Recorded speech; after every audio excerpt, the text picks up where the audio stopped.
police occupying the home of former presidential candidate Kyagulanyi.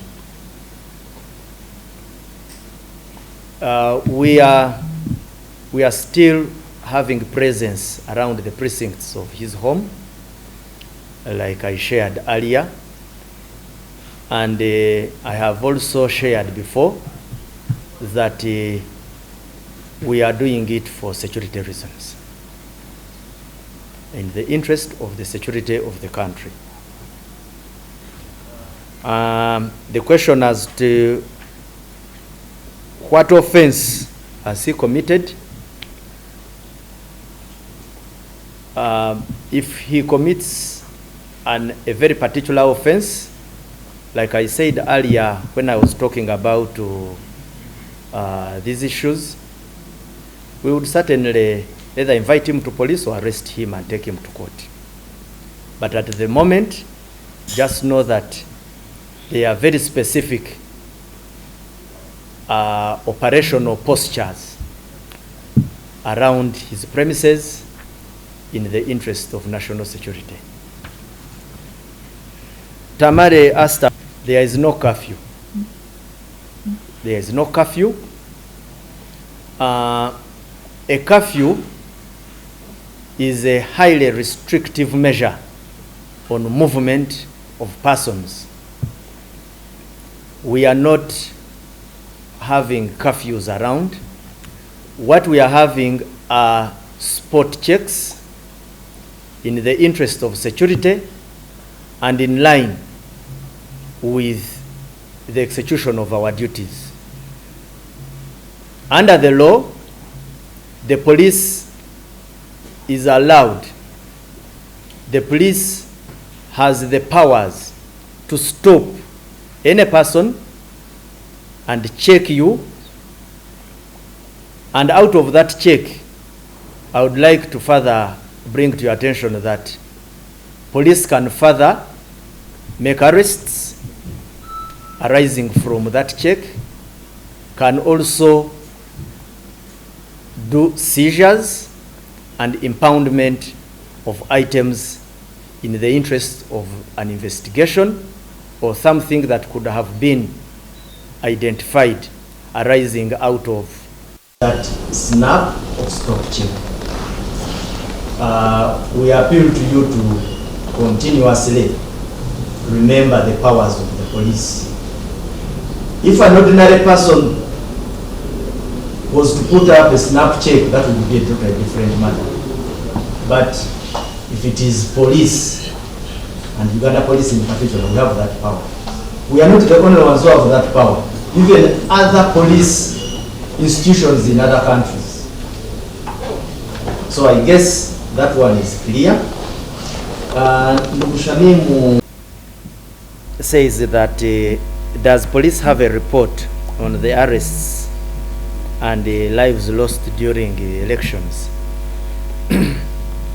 I have not been given that information yet, but if it ever comes out, I will certainly share it. At the moment, I don't have this information, but I will be eager to share it as soon as it reaches my desk. What yardstick do we use? There are a number of questions actually which are similar in terms of context to your question. What I would like to say is that in the dispensation of justice in Uganda, there are very many actors. The first is the law enforcement body, particularly the Uganda Police Force. We play our part.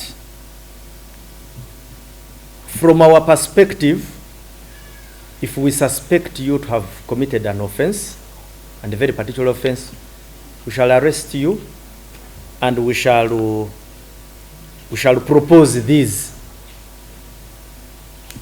because we bring certain facts before the office of the DPP. Now, it is incumbent upon the office of the DPP to believe in what we are stating, and also to particularly come out with a very particular charge on that particular suspect. So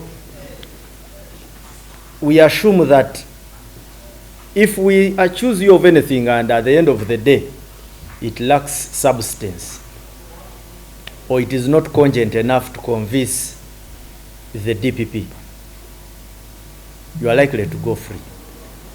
But by the time the charge is sustained, then it means there is water in what we are saying. That is one. Two, for any charge brought against anybody, it must be in respect to a written law. If it is inciting violence, in the first place, that offense must exist within our statute books. So we charge persons in line with written laws. So I hope that one is very clear, that the onus to tell whether you are worth a charge or not at the end of the day does not lie in the police hands alone. So there are checks and balances as you are being taken through the justice ladder. So we assume that in our democratic dispensation, there is enough time for you to survive allegations, if those allegations don't hold and are being brought by police. Yeah, let me thank you for raising these issues before me. I will begin with my brother Okello. Okello mentions of a joke who was arrested in Syria, and that she is facing charges in Syrian jurisdiction. And his question is as to whether, as Uganda Police Force through our Interpol, have intervened to negotiate on her behalf to bring her home. Ndugu Ojok, this information needs to be verified. I need to consult our Directorate of Interpol if in any way they have made any initiative of this kind. I think that is when I can make an informed opinion about it, or an informed position around on behalf of Uganda Police Force. Yes. David mentioned that police charging activists with inciting violence, and according to my brother David, it is very hard to connect the offense to the actions of the accused persons.